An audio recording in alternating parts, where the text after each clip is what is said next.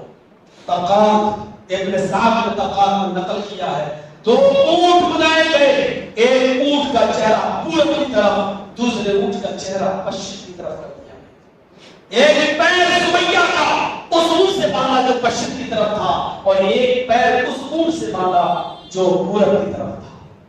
East west دونوں طرف پیر باندھ دیے, گھوڑا اٹھا لیا. آئے سمیہ دیکھ یہ گھوڑا ماروں گا, ایک اونٹ ادھر بھاگے گا, دوسرا اونٹ ادھر بھاگے گا, بیچ سے 2 ٹکڑے ہو جائیں گے, چھین بھی جائے گی تو. یہ منظر عمار اور یاسر سے بھی کہ دل سے پوچھو, جس کے سامنے جس کی ماں کے ساتھ سلوک کیا جائے اس بیٹے سے پوچھو, اس کے کلیجے سے پوچھو, اور جس کی بیوی کے ساتھ سلوک ہو اس شوہر سے سوال کرو. بول ایمان سے پھر رہی ہے یا نہیں؟ اور سمیہ کا آپ خطاب سنو. طبقات کے الفاظ ہیں اے ابو جہل میرے ہاتھ بندھے ہوئے ہیں, اگر کھلے ہوئے ہوتے تو یہ گھوڑا جو زمین پر پڑا ہے اس کو اٹھا کر میرے ہاتھ میں دے کر کہتی کیا ہے ابو جہل تو جتنی دیر ان اونٹوں کو بھگانے میں لگا رہا ہے اتنی دیر مجھے رب کی جنت میں داخل ہونے میں لگ رہی. تو اپنا کام کر رہے ہیں. میرے بیٹوں, میرے بیٹے, میرے شوہر, اللہ کی قسم جنت مجھے دکھائی دے رہی ہے. تقریر آج تک سمیہ سے بڑھ کر خطاب کرنے والی کوئی خطیبہ پیدا نہیں ہوئی, کوئی داعیہ پیدا نہیں ہوئی. اسلام کی راہ میں پہلے قربانی دیتے وقت اپنے بیٹے اور شوہر کو للکار رہی ہے اور خطاب کر رہی ہے. میرے بیٹے, میرے شوہر, وہ دیکھو جنت مجھے دکھائی دے رہی ہے, تمہیں نہیں دکھ رہی ہے. اللہ کی قسم جنت کے فرشتے میری آمد کا انتظار کر رہے ہیں, جنت کی خوشبو میری ناک میں آ رہی ہے. میرے بیٹو, میرے بیٹے, میرے شوہر, میں جنت کے دروازے پر کھڑی ہو کر تمہارا انتظار کروں گی، میرے پیچھے پیچھے چلے آنا۔ ابو جہل کو غصہ آ گیا، اس نے کہا کم وقت ہم تو ان دونوں کو سوچ رہے تھے کہ یہ سب ایک ڈر جائیں گے، انہیں اس نے تو ایمانی مضبوط کر دیا، اٹھایا اور کوڑے مارے۔ سمیہ ایک پورب کی طرف بھاگا، ایک پشچم کی طرف، اور سمیہ کے جسم میں دو ٹکڑے ہو گئے، چیر دی گئی، چہرہ بچ جاتا ہے، یہاں سے الگ ہو جاتا ہے حصہ، لیکن چہرے پہ مسکراہٹ ہے، مسکراہٹ۔ ابو جہل پتھر اٹھاتا ہے سر کا، زمین کا سر پہ مارتا ہے۔ لوگوں نے کہا یہ کیا کر رہے ہو؟ دیکھو مرتے وقت بھی مسکرا رہی ہے، مرتے وقت بھی چیخ رہی ہے، میں نے اس کا سب کچھ چھینا لیکن مرتے وقت اس کی مسکراہٹ نہیں چھین سکا، اس کے چہرے کی مسکراہٹ نہیں چھین سکا۔ عمار اور یاسر کو چھوڑ دیا گیا۔ اللہ کے نبی صلی اللہ علیہ وسلم نے جب یہ ڈر بھرا واقعہ سنا تو جمعے کے دن ممبر کے اوپر کھڑے ہو گئے، ایسی ممبر تھا اور اس ممبر پہ کھڑے ہو گئے، خطاب نے خطبہ دیا اور اس نے آپ نے جملہ فرمایا، لوگوں سنو آج بڑے بڑے صحابہ یہاں موجود ہیں، عمار نے اپنی ماں کا اور یاسر نے اپنی بیوی کا جو منظر دیکھا آج میں کہنے پر مجبور ہوں، ابھی جبرائیل مجھے بشارت لے کر گئے ہیں، آپ یہ خوشخبری سنا دو۔ اے ابو بکر تم اکیلے جنت میں جاؤ گے، اے عمر تم اکیلے جنت میں جاؤ گے، اے عثمان تم اکیلے جنت میں جاؤ گے، اے علی تم اکیلے جنت میں جاؤ گے۔ اصبروا یا آل یاسر فإن موعدکم الجنہ، اے یاسر کے گھرانے والوں صبر کرو، تمہارا پورا خاندان ایک ساتھ جنت کے اندر جائے گا، عمار بھی، یاسر بھی اور سمیہ بھی، تمہارا پورا خاندان ایک ساتھ جنت کے اندر جائے گا۔ نبی اکرم نے جمعے کے دن ایک منبر پر کھڑے ہو کے خطبہ دیا۔ ایسا صبر، حق بات کہو گے پریشانیاں آئیں گی، پریشانیاں آئیں گی تو یہ صبر میں کرنا ہوگا۔ میرے بھائیوں اللہ سے دعا کیجیے اللہ ہمارے دلوں میں ایمان اور ایمان کے ساتھ ساتھ عمل صالح کرنے کی توفیق بھی ہمیں عطا فرمائے۔ اللہ ہمارے دلوں میں ایمان کو مضبوط عطا فرمائے، ہمیں ایمان کے ساتھ ساتھ عمل صالح کی توفیق عطا فرمائے، ہمیں حق بات کہنے کی توفیق عطا فرمائے، حق فیصلہ کرنے کی توفیق عطا فرمائے، ایک دوسرے کے حقوق ادا کرنے کی توفیق عطا فرمائے، اور جو پریشانیاں آ رہی ہے اللہ اس کو مسرت و خوشی اور خوشی خوشی دل کی گہرائیوں سے ہمیں ان پریشانیوں کو برداشت کرنے کی توفیق عطا فرما اور ان پریشانیوں میں صبر کرنے کی توفیق عطا فرما جب تک تو ہمیں زندہ رہنا، اسلام میں زندہ رہنا، اور جب ہمارا خاتمہ ہو تو ایمان پر خاتمہ فرمانا۔ وما علینا الا البلاغ المبین وآخر دعوانا ان الحمد للہ۔